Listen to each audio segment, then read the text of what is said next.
Alors un jour au Sénégal ñuy fàttaliku yenn événement yu xewoon le 7 janvier dinañ taxaw ci 7 janvier 2025 ak polémique bu metti bi amoon ci diggante président français bi di Emmanuel Macron ak jëwriñ ju njëkk ji di Ousmane Sonko jëmee ko nag ci départ militaire français yi fii ci Sénégal ak ci yeneen dëkk Afrique gannaaw nag ba ko président Diomaye Faye annoncé woon président Emmanuel Macron dafa ne woon ne France moo bëggoon réorganiser donc présence militaire ci Afrique waaye loolee nag kii di Ousmane Sonko daal di koy weddi ba mu set wecc at gannaaw ba mbir mi xewee ba léegi lan mooy donc réalité wu présence militaire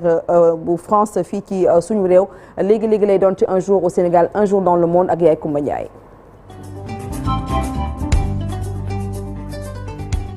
7 janvier 2005 Assemblée nationale dafa adopté woon loi d'amnistie bu ñu tuddee woon loi Ezzan tur bi nag mi ngi jugee woon ci député bi bokkoon parti démocratique sénégalais ndax nag moom moo ko initié woon muy Ibrahima Isidore Ezzan loi Ezzan nag li ko taxoon a jóg mooy infraction criminelle wala sax correctionnelle ñu amaloon fii ci Sénégal ba ci sax bitim réew mu nekkoon nag relation ak élection générale locale wala sax nag lépp lu jëm rek ci politique lu amoon diggante 1er janvier atum 1983 jàpp 31 décembre atum 2004 su dee sax nag jugé woon nañ leen waaw wala déet loi Ezzan nag ñi ngi ko promulgué woon bésu 17 février atum 2005 loi bi nag dina couvrir sax assassinat bu maître Babacar Seye bi ñu amaloon bésu 15 mai atum 1993.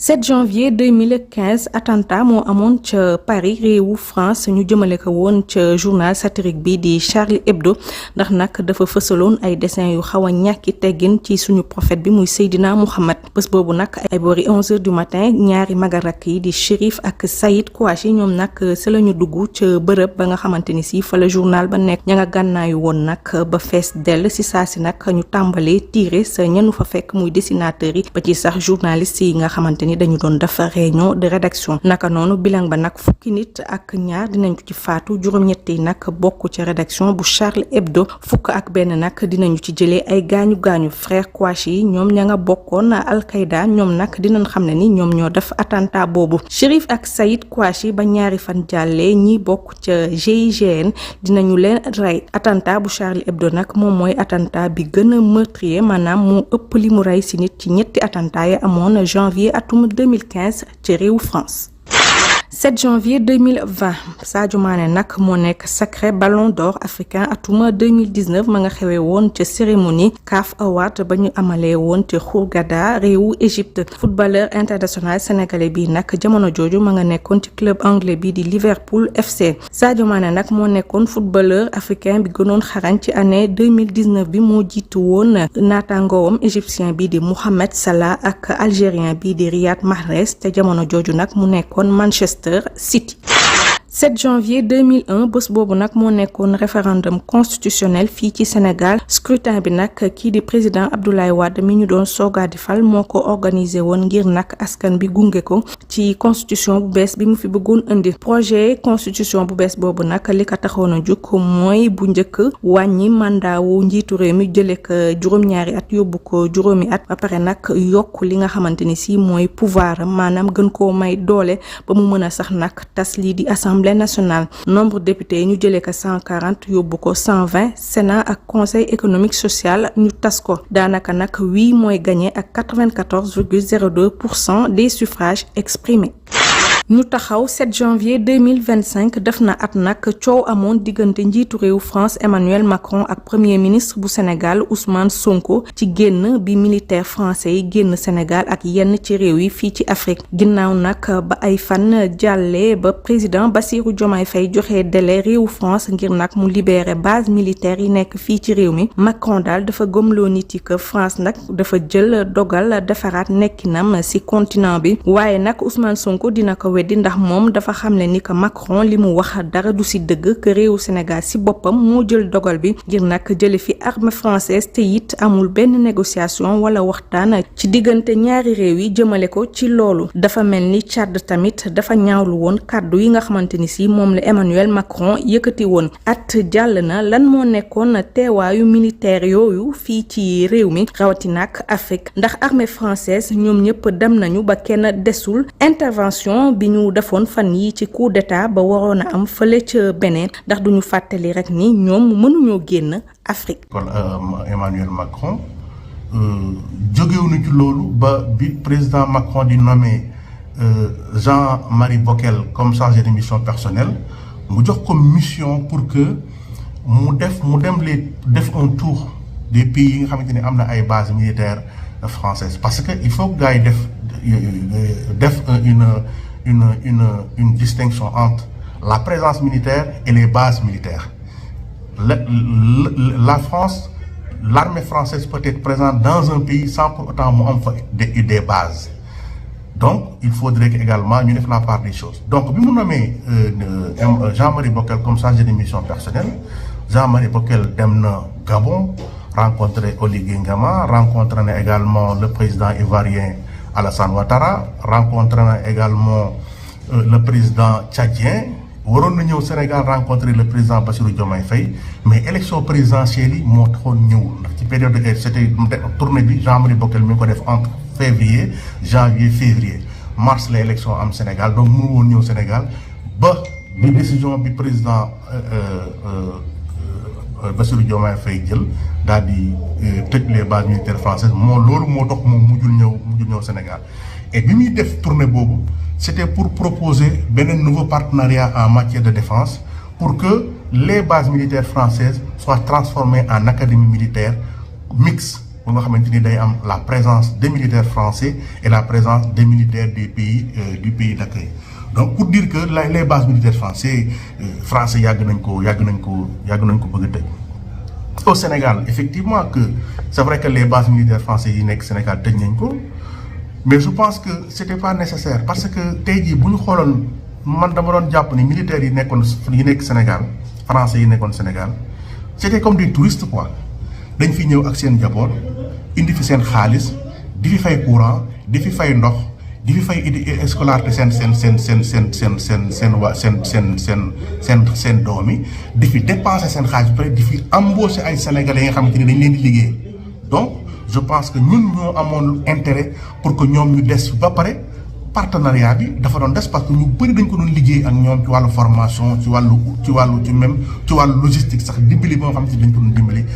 armée sénégalaise. nit ñi dañ yaakaar ni base militaire sénégalaise française yi nekk Sénégal wala yi nekk Afrique wala présence militaire française yi c'est juste pour la sécurité mais dañuy fàttali ni même dans la lutte contre l'immigration clandestine armée française da ci doon jàppale Sénégal dans la lutte contre la pêche illicite armée française da ci doon jàppale Sénégal parce que yu ci bëri bi ñu doon def ay contrôle au niveau de la mer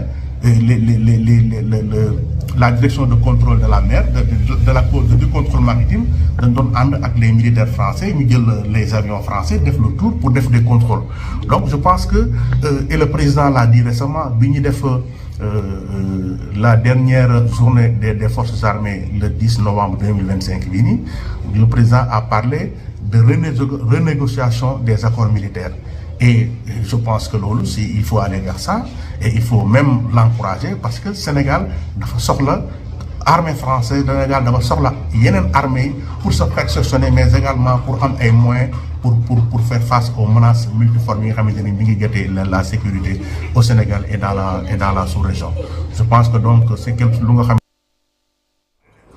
di ko jaajëfal bu baax a baax moom Mout Bane donc moom suñu frère la également Mout Bane wute na ak Ndoye Bane vraiment n'est-ce pas Malick. Ndoye Bane le maire de Pire suñu waay la wute na bu baax a baax Ndoye Bane. c'est un bon maire. Il écrit beaucoup de livres. Mout c'est quelqu'un qu'on respecte vraiment en termes vraiment de présence intellectuelle donc au Sénégal. Vraiment félicitations donc Mout.